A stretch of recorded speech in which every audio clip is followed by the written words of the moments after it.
All right, guys, let's talk about GMT watches for a couple of minutes. So, I'm not going to go into all of the details and specs and whatnot. We're really talking about this Seiko, their new automatic GMT diver in their SKX case and style. This is based on the Seiko 5 that just came out. This GMT version came out in July of 2022, so about 7 months ago. And this belongs to Alex over at the Watch and Cut channel. And these are $475. This is really a reasonable price for a GMT. This is an automatic movement. Here is the Grand Seiko quartz movement. Quite a different price point. This is like 3,000-ish or 500-ish. Totally different. Totally, they actually work differently. One is more of an office GMT versus a true GMT, and we'll talk about that. I also brought out, just for kind of size comparisons and whatnot, one of my most worn watches, period, the Omega Deep Black Planet Ocean, which is also a GMT, which has the wrong date, I just realized. And we'll talk about it. We'll just fix that right now. So this is a true GMT, and a true GMT means the 12-hour hand is what is controlled forwards and backwards. And to set the date on this, you just roll this forward. Today is the 4th. So we'll just go up here, the 2nd, the 3rd, the 4th, and I need to rotate it around again because it's the afternoon right now. Boom. There you go. So with the office GMT, so that's a true GMT where the 12-hour hand is what is rotated and works independently than the minute hands, and it goes forward and backwards. The office GMT, which is this one, and I'm just going to open the bracelet here so it kind of fits on my hand a little better. This is the Seiko 5. This is the SSK005. It came in 3 different colorways. There was a blue dial, a black dial, and the orange dial. It is not a screw down crown. So you just wind it to wind it. You pull it out to the first position, and the second hand is continuing to run. And now the GMT is actually right under that minute hand. If I rotate this clockwise, it will jump that GMT hand forward by 1 hour. And you can physically feel it click, click, click as you rotate it forward. It does not rotate back. If I rotate the crown clockwise, then it is the quick set date. So you can see there. Okay. Forward again, it just rotates the 24-hour hand. And this has nothing to do with the date. I can spin this all day long, and it does not adjust the date. You pull it out to the second position. It hacks the movement. The second hand has stopped. Now you can rotate the minute hand, which correspondingly rotates the hour and the GMT hand. So there is different function. You can rotate it backwards this way. And there you go.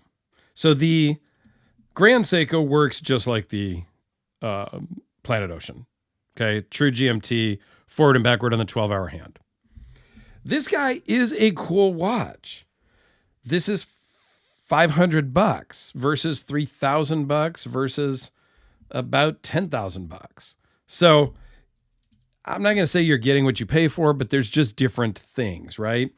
This one is cool. It has a bi-directional bezel, so you could actually track a third time zone if you wanted by rotating this 12 o'clock to, let's say it's 1 o'clock here where I am.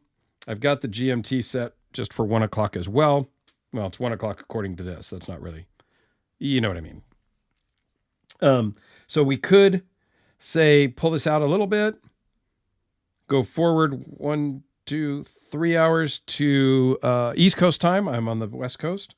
And then we could rotate this to yet another time zone if we wanted to go 8 hours ahead from where we are now. For Ireland, let's say. And we could pull it there, wherever you want to do, right? So you have options. And this goes in a 24-hour clock. Also on the chapter ring, it has a 24-hour marking also along the chapter ring. Okay, so it does give you the ability to track multiple time zones if you're doing that.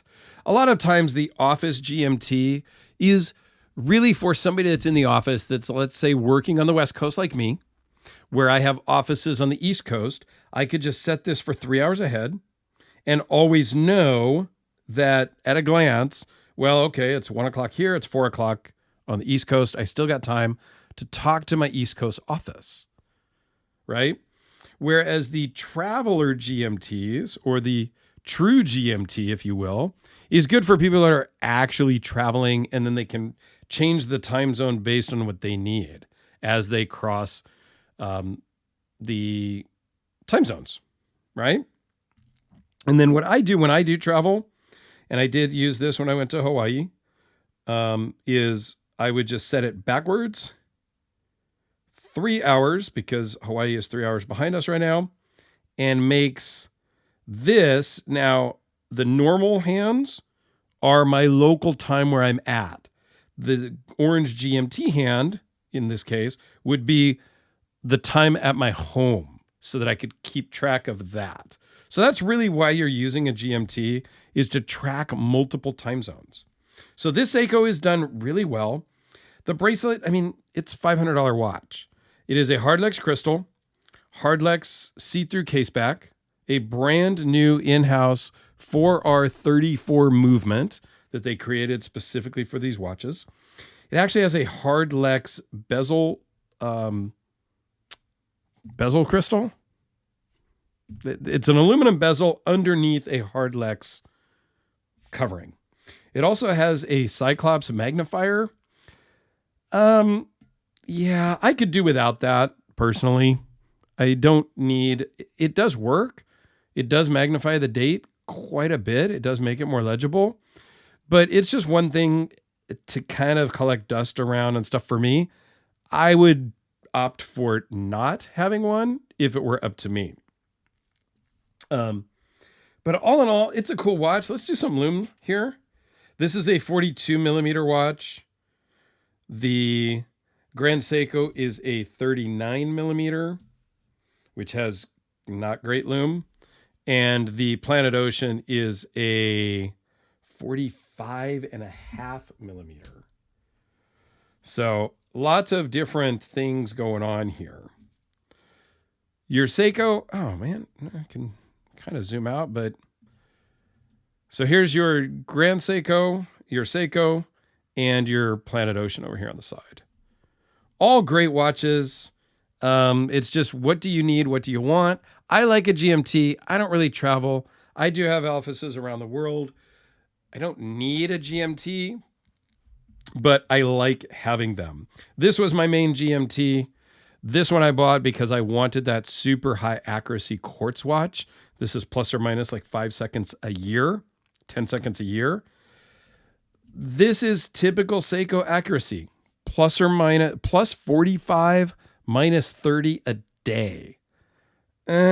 Not ideal, but it's typical Seiko. Let me show you on my 7.25 inch wrist. Alex's wrist is smaller than mine, so I can't really close I can barely close it, but I better not flex my wrist or do anything. But there it is on my 7.25. And then if you go down to the 39 millimeter, on the Grand Seiko, here it is on my 7.25. This wears a little small for me, so it's not something I wear a ton. But since I have this out also, this one I do wear a ton. This is probably my most worn watch at 45.5. But it's all ceramic, all black, so it wears smaller than it really is. So let me know down below, are you guys wearing or owning GMT watches? I'd love to know, and how do you use them? and why do you use them? Let me know, and have yourselves a great day. Please go check out Alex's channel. And yeah, there you go. Thanks, guys.